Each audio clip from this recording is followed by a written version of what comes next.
E na nossa aula de hoje vamos aprender um pouco sobre os vermes. Bom, os vermes, eles são animais de corpo alongado, onde eles podem ser de vida livre ou parasitas.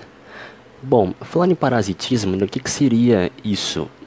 Bom, parasitismo é uma simbiose, ou seja, uma relação entre dois seres vivos, certo? Em que um vai ganhar e o outro vai perder.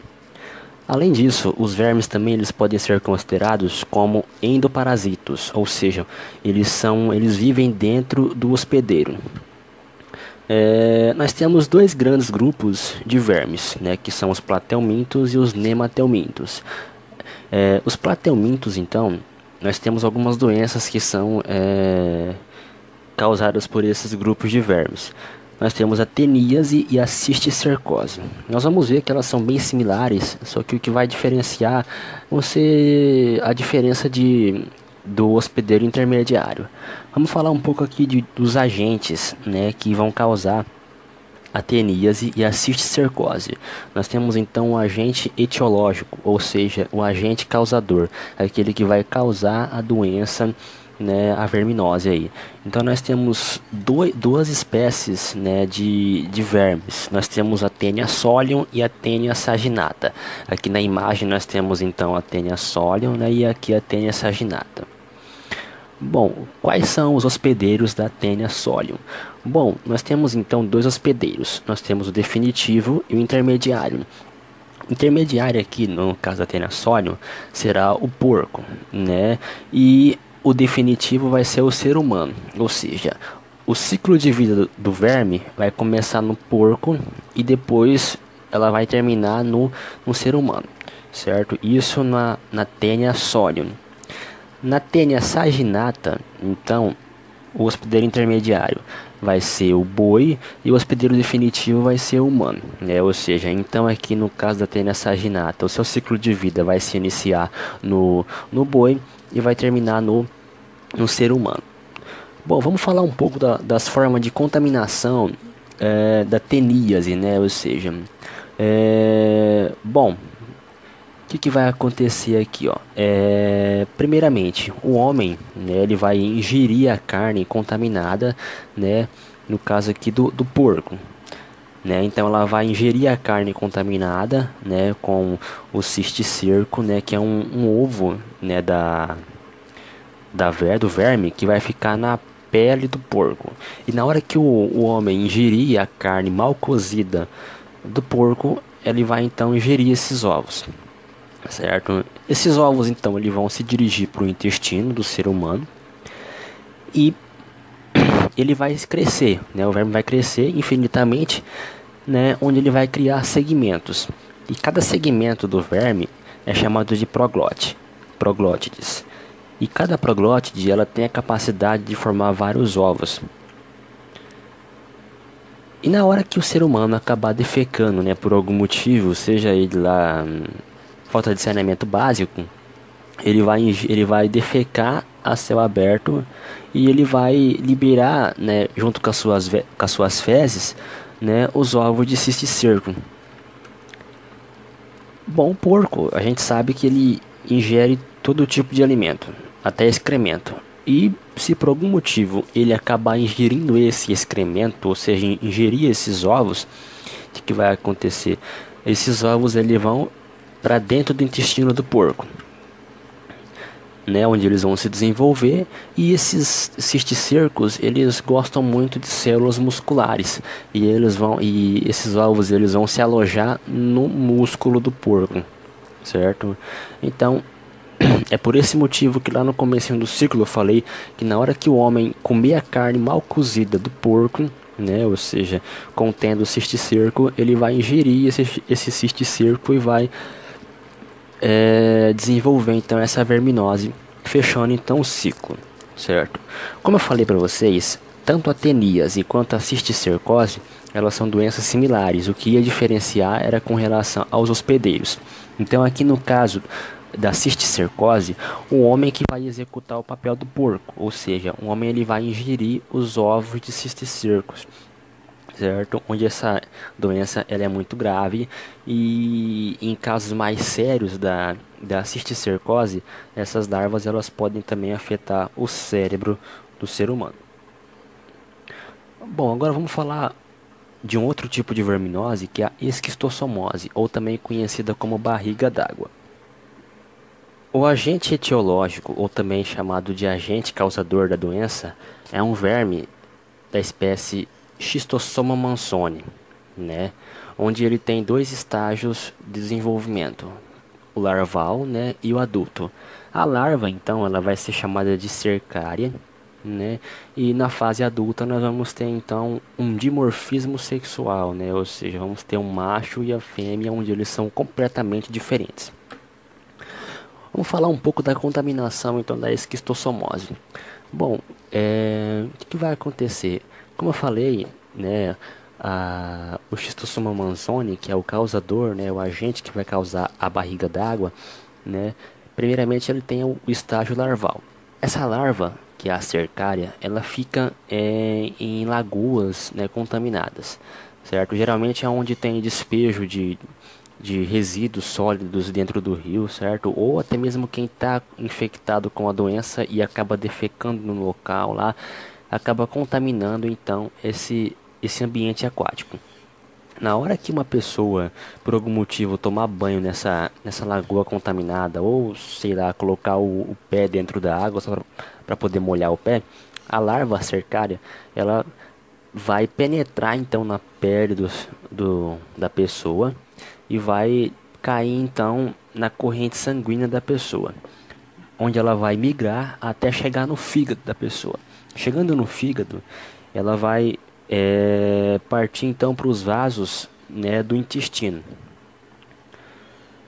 Bom, os vermes na fase adulta, como eu falei no começo, ele tem dimorfismo sexual, ou seja, eles têm tamanhos e formatos variados, certo? E eles acabam se reproduzindo, né? Ou seja, eles se reproduzem e acabam liberando os seus ovos no intestino. Essa doença então ela é muito séria, por quê? Porque ela acaba é, fazendo com que o fígado ele fique muito inchado, né? Ou também ela pode também fazer acarretar uma insuficiência no sistema linfático da pessoa, né? Ou seja, onde o sistema linfático ele não vai conseguir drenar, né, a água e consequentemente vai ocorrer um acúmulo de água no abdômen da pessoa, né? Por esse motivo também que essa doença, a esquistossomose, ela é considerada também como barriga d'água. E essa pessoa, né, se por algum motivo ela for defecar, né, próximo do rio ou dentro de uma lagoa, ela vai liberar então as fezes juntamente com os ovos e pode estar infectando esse corpo d'água aí. E na hora que uma outra pessoa for tomar um banho, né, dentro dessa lagoa, ela pode se infectar, né, obtendo então uma larva cercária dentro do seu organismo. Na hora que o homem defeca então ali próximo do ambiente ou no ambiente em si, os ovos eles vão eclodir, certo? E elas vão virar então um miracídio. Esse miracídio então ele tem por função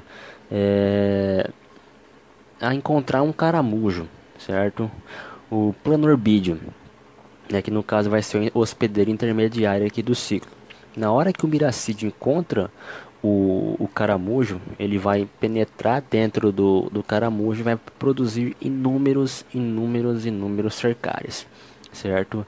Que é aquela larva lá que ela vai entrar no corpo do ser humano e vai infectar ele, fechando o ciclo novamente. Bom, agora vamos falar um pouco dos nematelmintos, né, ou seja, dos tipos, né, de doenças que ocorrem, né, com os vermes do grupo Platelmintos. Nós temos a ascaridíase, ou também conhecida como lombriga, né, onde o agente causador dessa doença, ou o agente etiológico, é o Ascaris lumbricoides. Bom, vamos falar um pouco da etapa, né, ou seja, das formas de contaminação aqui dessa doença. Bom, geralmente essa doença ela se dá através da má higienização de vegetais, né? Ou seja, pode ser uma alface, uma verdura, seja lá o que for, que foi molhada então com uma água contaminada, né? Essa água contaminada contendo então os ovos, ela vai ficar na superfície do vegetal e se a pessoa não lavar o vegetal direito, né? Ela vai ingerir esses ovos. Os ovos, eles vão eclodir dentro do estômago da pessoa, certo? Onde vai ocorrer então o desenvolvimento de uma larva, onde essa larva ela vai migrar para a corrente sanguínea e vai se instalar no pulmão. Bom, depois disso, essas larvas elas vão subindo, né, em direção ao trato respiratório, certo? Até que ela vai chegar na garganta da pessoa, onde ela vai ser engolida novamente. Na hora que a larva chega no estômago, ela passa pelo estômago e vai se instalar no intestino, certo? Onde os ovos eles vão ser eliminados, né, através das fezes, ou seja, ele vai estar liberando novamente os ovos no meio ambiente. Geralmente essa pessoa ela for defecar no ambiente ali próximo, vamos supor onde geralmente tem poços, né? E a pessoa utiliza essa água para poder molhar alguma verdura, ela vai estar ingerindo, ela vai estar contaminando esse vegetal. E se a pessoa na hora que ela for comer o vegetal, não lavar o vegetal direito, ela vai contrair, né, esse tipo de verme. Um outro tipo de verminose é a ancilostomose, né, ou também conhecida como amarelão, onde o agente etiológico dessa doença é o Ancilostoma duodenale. Bom, vamos falar um pouco das formas de contaminação aqui da doença. Bom, essa doença então, essa verminose, ela é contraída quando a pessoa ela está caminhando, geralmente descalço, né? E a larva ela vai penetrar então no pé da pessoa. Essa larva ela vai entrar na corrente sanguínea da pessoa, vai se dirigir para o fígado, passando pelo coração e chegando no pulmão. Onde do pulmão ele vai subir em direção ao trato respiratório da pessoa, onde ela vai passar pela garganta, onde ela vai ser engolida novamente, até que ela vai chegar no estômago. Do estômago ela vai chegar no intestino, né, onde ela vai causar então sérias lesões, certo? Onde ela ocorre então gerando uma hemorragia, né? Então ela vai sugar então esse sangue aí, né? Onde os principais sintomas dessa doença, dessa verminose, então é a fraqueza, né? E a palidez, por esse motivo então dito amarelão. E na hora que a pessoa acaba defecando então em um ambiente a céu aberto, o que vai acontecer? Ela vai liberar então seus ovos junto com as fezes que vai acabar infectando o solo, né? Fechando o ciclo novamente, né? Enquanto uma pessoa for lá andar descalça e o solo está contaminado, ela vai contrair a doença e vai fechar o ciclo novamente, certo? E basicamente é isso, pessoal. Isso que eu tenho que falar um pouco sobre verminose, tá ok?